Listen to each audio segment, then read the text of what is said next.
Hey everybody, Larry and Al, Search for Truth. I'm Larry, this is Al. We have a special guest today, Dr. Ron. We're going to be talking about whatever we talk about.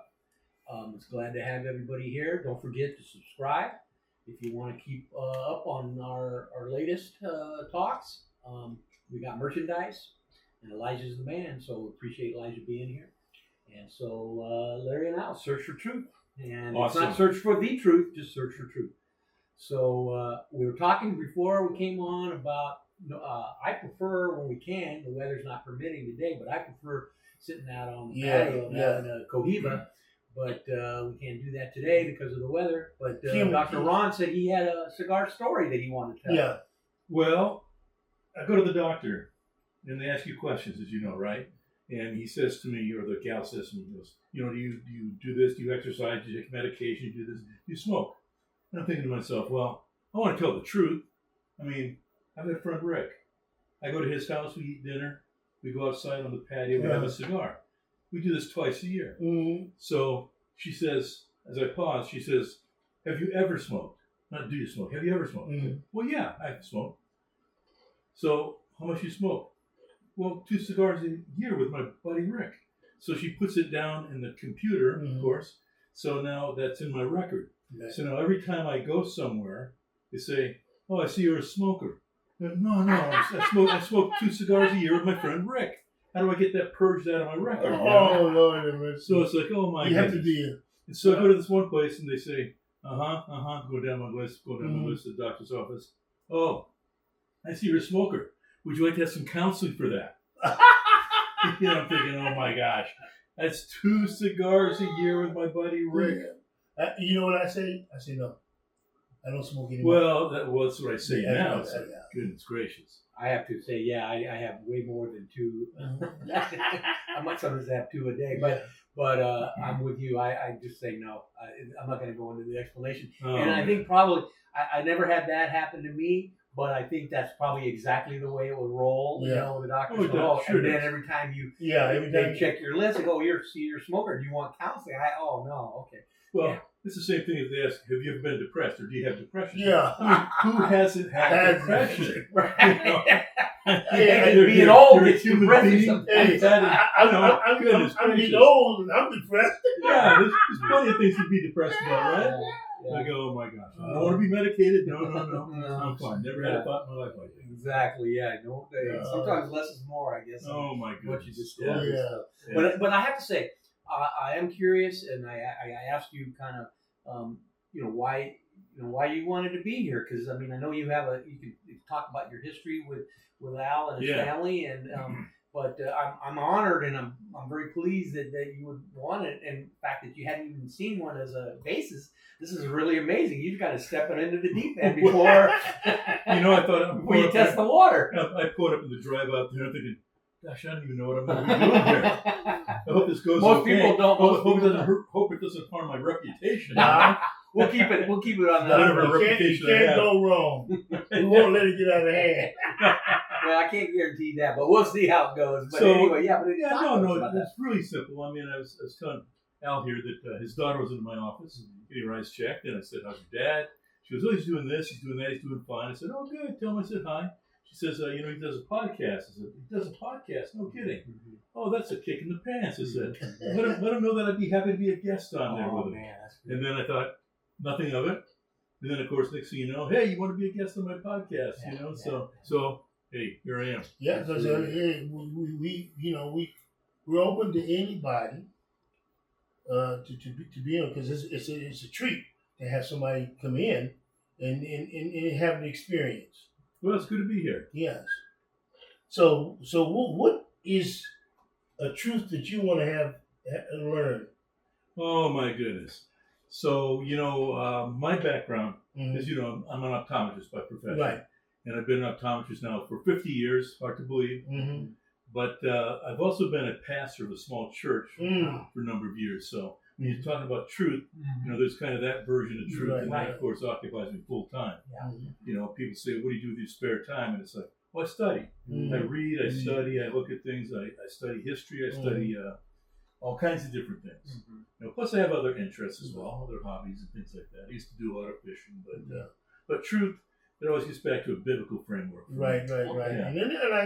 And I think, and this is like Larry and I know each other 30-some years, 40 almost 40 years, We're getting up there, yeah. and and he and I have never talked religion. Mm-hmm. I don't know. I never knew what his political stance was or his religious status, because I've always felt, and this is what I try to keep out of the educational environment, Mm-hmm. because I dealing with the kid. I respected their whatever their religion was. If they declared they're this and that, and I said, okay, I respect what you are, and then we did leave it at that. But I was never in the business of trying to make people do this or that in a religious way. Mm-hmm. I always kept it off the table, because everybody has to make your own choice about it. That's a Well, of course personal you do. choice. And of course, I didn't ask you your opinion about any of these things either. I just basically trusted you. I've known you for a lot of years, and we've chatted about sports. We've chatted about your kids and everything, right? Over the years, many conversations. I like to be personal, as you know, at my office. Yeah. So.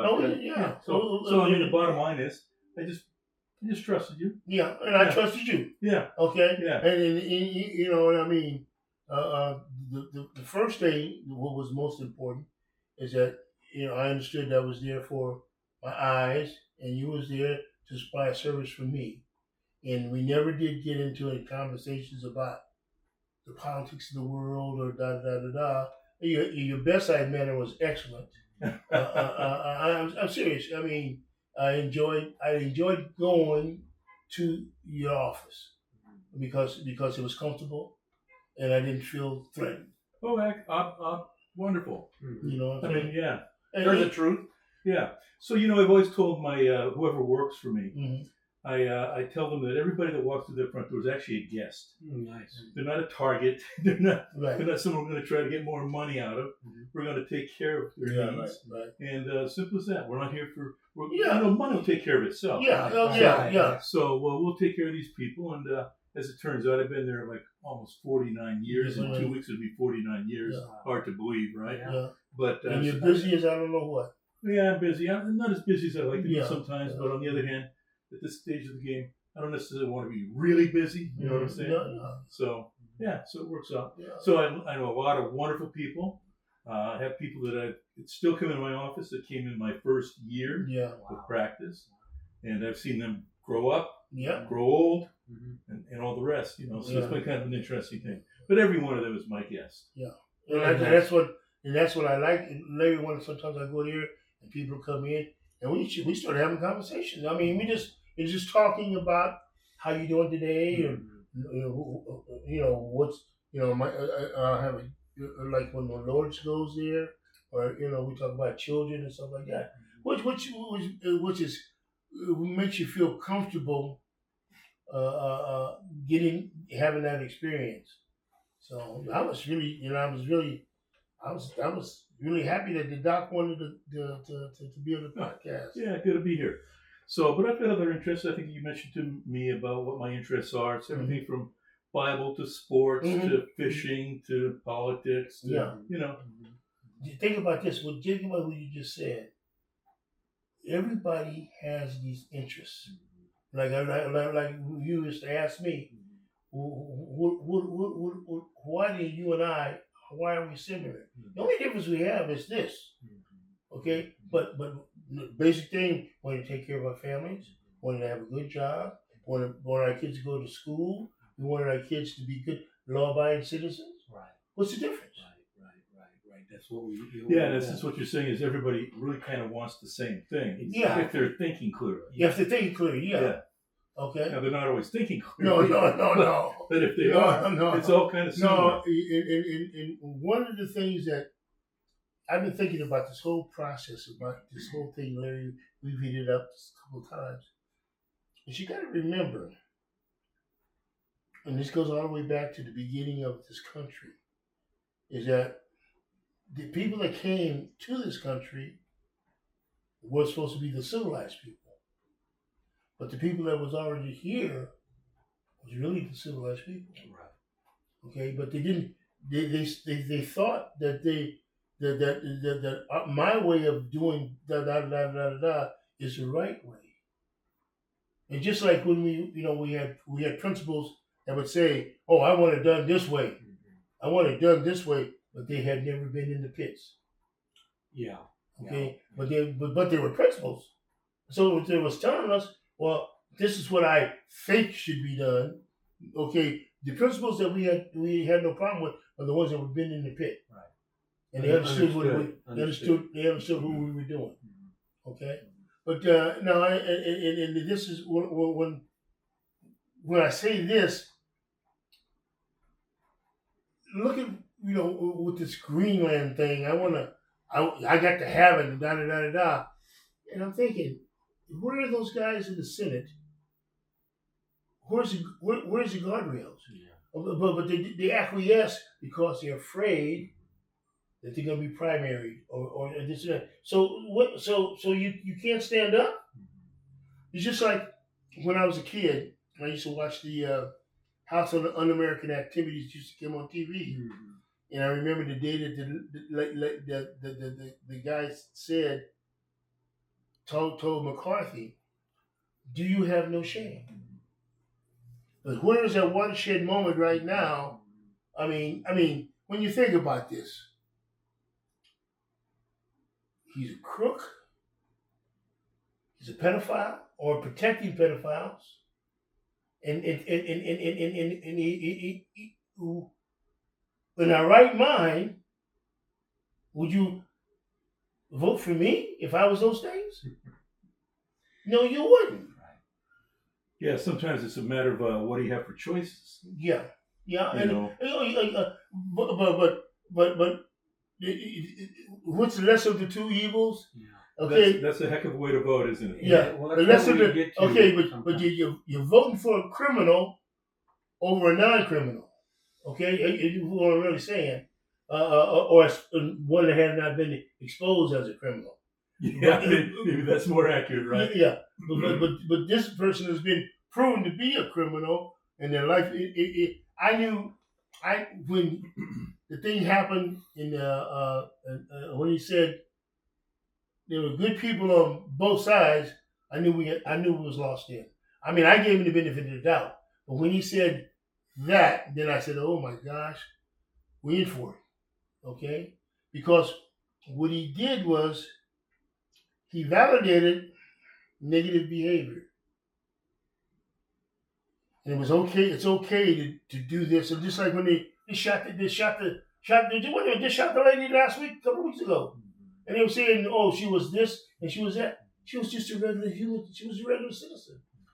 That's a pretty rough thing, wasn't it? Yes. But when you come out and say this person was an agent, no, she was not. She was not. I don't know about all that. I mean, I think there's a lot of things we probably don't know, including about the politicians. Right. I think if we could peel back the covers on a lot of these people, No, we would be quite surprised. Yeah. Yeah. But on both sides of the aisle. Always on both sides of the aisle. And I say, I'm a Democrat, and I was telling Larry, back when I was growing up, it was the Democrats, the Dixiecrats, and the Republicans. Yeah, right. Okay, so what happened is that these people in the South didn't want integration, so the Dixiecrats turned into Republicans. Okay, and they felt they felt comfortable. Now, if you think about this, how many black guys the Republicans? You get what I'm saying? And there's nothing negative about that, but in order to you have to have a financial situation where you want to be in there, because the Republicans are taking care of the business, and they make decisions based on that, and they take care of their own. But in the community, the Republicans are this over here, where the Democrats are this over here, which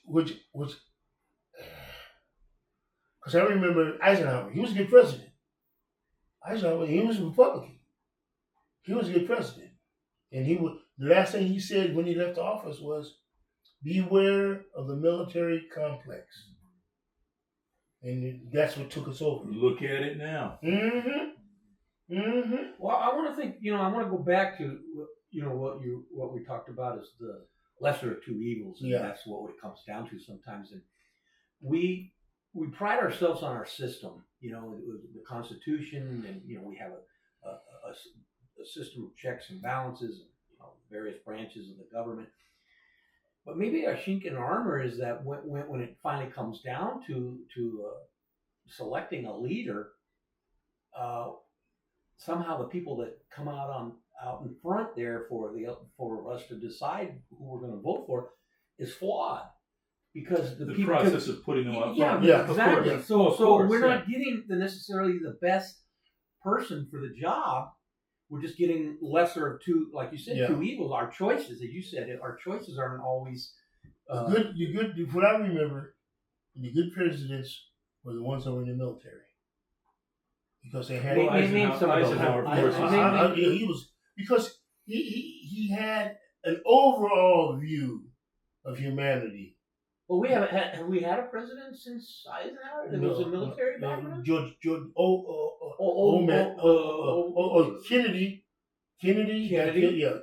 Okay, so we had Kennedy and George, the father, George Senior, and ever since then, that's pretty much it, right? Would you think of any I other? think so. Yeah. And so you got this jackal I enlisted in the Marine Corps. Did you?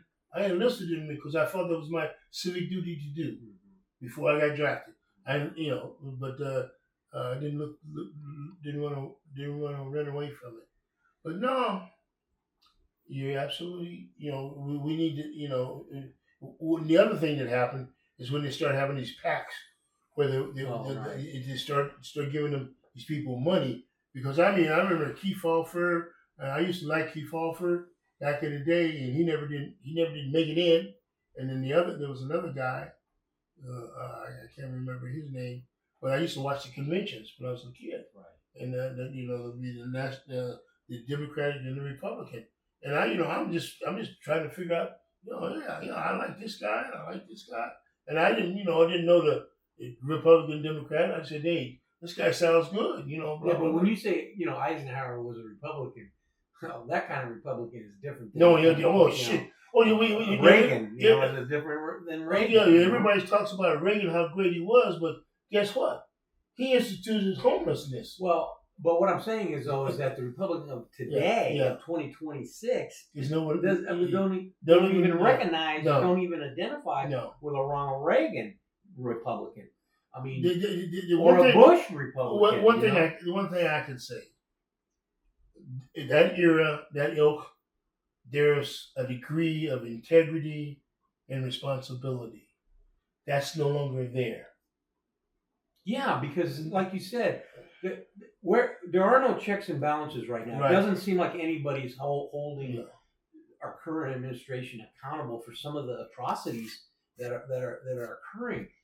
I'm watching a little bit of I couldn't, after the election. I kind of quit watching the news as much as I was, because it was like too depressing. But I watched a little clip last night, and I don't recognize this country. I don't recognize some of our behavior of our so-called leaders in our various departments. Some of the stuff they're doing is just unbelievable as far as what did you see that set you up? Well, it was okay. It was I'll just give you two examples. What I watched. One, what's going on in Minneapolis. I mean, there's armed military, and they're talking about bringing in even more. They're going to mobilize more Army units to go into Minneapolis. And the other was just an example of what happened in Texas, where this father and son, and the son videotaped it. They were being run off the road. They were trying to murder them to get them to pull over for something. Yeah. And 4 or 5, and it's like, were they white or black? Well, they were brown.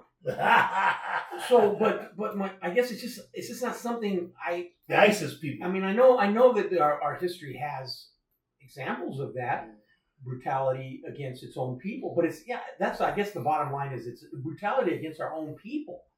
I mean, it looked to me like that's what you would see in a third world country where you've got these ruthless dictators there's no law. They can do whatever they want, and there is no due process. There is no right of balance. Yeah. Well, it's definitely tilted. The balance is definitely tilted, and again, it's just not something I recognize. I think you can have an agenda and maintain some balance, right? Right. If you have an agenda for everybody. Well, but even if you have a particular agenda you need to accomplish, I mean, how are you going to do that? I mean, you can't kill people to do that. Well, morally, that's what appears to be happening. Yeah. I mean, people are being taken away. That's what I mean about the balance. But they're disappearing. They're disappearing in some kind of institution somewhere. Like, just like they did in Russia. Is that something we as a country have? We've lost the ability to accept the truth. We no longer want to see the truth as the truth really is. We want to see the truth as I think it is. Okay? Yeah, your team. Yeah. Whatever team you're on. Yeah. Tribalism. They call it tribalism. Yeah. Think about this. Think about all the different communities since the 1900s. Okay? Black communities that were burned down. And the reason why they were burned down, because they inside their community, they existed. They did all the things that they needed to do for the people to and they were prospering. They're prospering. And the white man says, you can't do that. Okay? You can't do that because we're not in charge. It's just the same thing. We're talking about the things that happened to us in OCDE. Every time, how many times did we change our program? We got moved by 6 times? Yeah. 6 times? Yeah. Okay. And each time it was done to break us up. But the thing that, kind of, again, changing subjects here a little bit, and what we were talking about even before we sat down here, was we built, so wherever we went, if they broke it up, we created it again because of our philosophy, how we worked with students, and how we built that rapport and relationship with them, and how students came, and they got there and came in, from a distance or whatever, got themselves to school, and it's kind of like the field of dreams where you build it and they will come, and that's what we did, and we did it, like you said, numerous times. Because every time they moved us, try to break it up all the time. Every time they moved us, we got more kids. Oh, we would always start with 100% 88. Okay, you anytime you leave a program, you got to start from scratch. Okay, but we left the program and the kids would follow us. So every time we closed, no matter where we went, we'd have 100%, down to 100% 88. They would, and sometimes it was across town, like I said. All across town. A distance, whereas before it was local, but now I want to stay in your program. I want to stay at your school. So they would come, but so anyway, I mean, I think I changed subjects there, kind of shifted into that, but I think it's germane to what it is we're talking about. We're talking about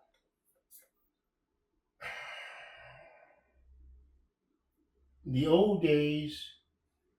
People had respect for positive progress. Today, that's not even an issue. The issue is, how do I think? Not that you're doing good.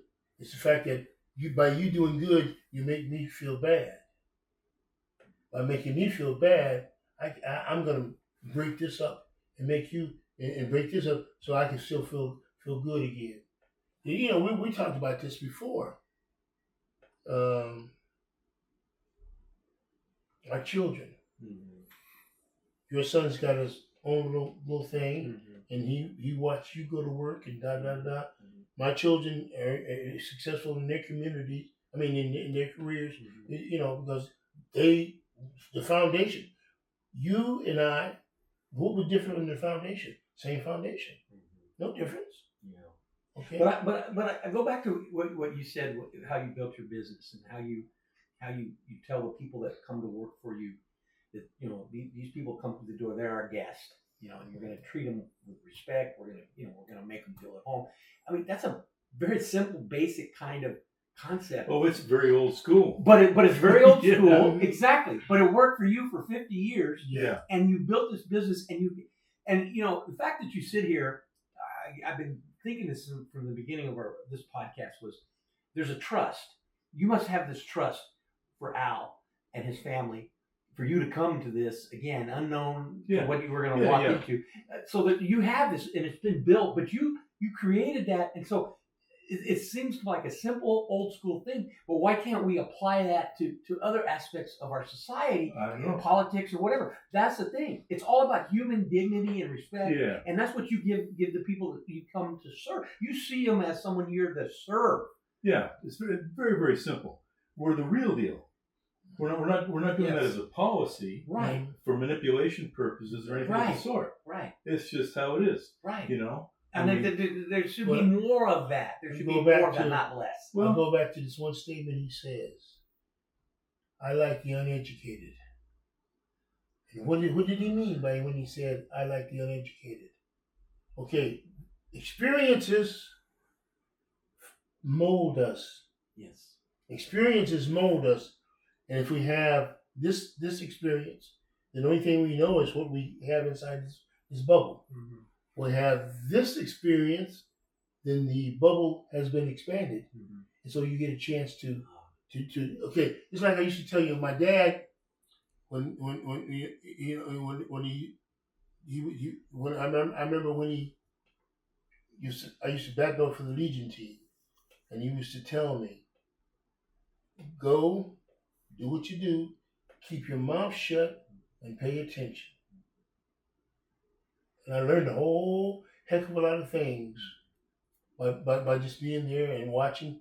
When I remember Mr. Faggio used to, at the end of the game, they'd bring out all the Coca-Cola and all the Italian stuff. Mm-hmm. You get what I'm saying? That's what I remember. I remember like Italian food. Okay. Then the other Vasquez, his family would bring out the Mexican stuff. I think he was Puerto Rican or I don't know, whatever. But you get a chance to see stuff firsthand, and you're breaking bread. Right. And this is why I told you I like to go to dinner. I was taking Barb. Right. When we would go to different ethnic restaurants around here, because when you break bread, you see that there's no difference in what they're doing and in what you're doing, because you're breaking bread. You're preparing a meal for someone to appreciate. And the only way you learn about cultures is you have to explore. You just can't sit back and say, yeah, I know all about that. No, explore. Go out there and see it. Okay? It's just like, I like to watch the things on my thing, and I like to watch the Japanese cook. I like to watch, everybody cooking. I'm thinking, oh yeah, Jesus, let me find a restaurant I can go and do this thing, but exploring. Okay, we're going out and exploring other environments, and then when you start doing that, you realize that there's no difference. There is no difference. Right. Okay, I mean, Doc, how many kids do you have, Doc? 2. You only have 2. 2. Boy and a girl? Yep. Okay, you got a boy and a girl, and they're successful. I can tell you they're successful. They are. Okay, but you laid down a foundation. Yeah, but you have to live it. Not just, just talk it. Yes, you have to live it. And I think that's when I say this. Yeah, our children, like I tell them about my kids. I asked them one time when Marquis graduated from high school and going to college, and I said, well, and they said, Dad, well, you knew we were going to college because we watched you and da. The only problem we had was what college we going to go to. Yeah. Okay, because and when I say this, back in the day, Larry will tell you, I had my janitorial business. And I used to go to work at 10 o'clock at night. You know, I'm all over it. I'm all over the area with the machines and stuff like that. Get home at 5, take a shower.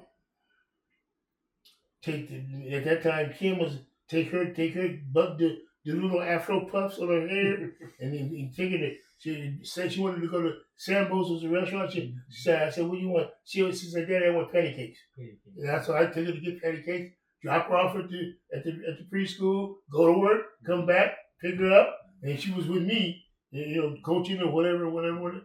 Okay, but I didn't have.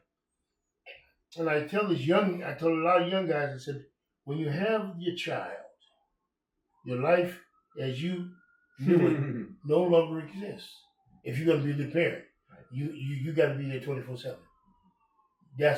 That's you go to work and there's your kid right there. You gotta. This is a phenomenon, Doc. So my kids were 1, 2, 3. And on the weekends, I used to have these little white kids spending the night on the weekend. And I didn't think about it. I thought, you know, okay. Then it became regular situation. And I ain't met one parent for sure. Yeah. The parents would drive up, drop them off, and boom, boom, boom. So I told my children, I said, look here, if you know, I don't mind the kids coming.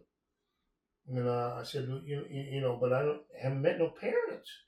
And I can explain to them the liability of that. Okay, I said, something happened to this child.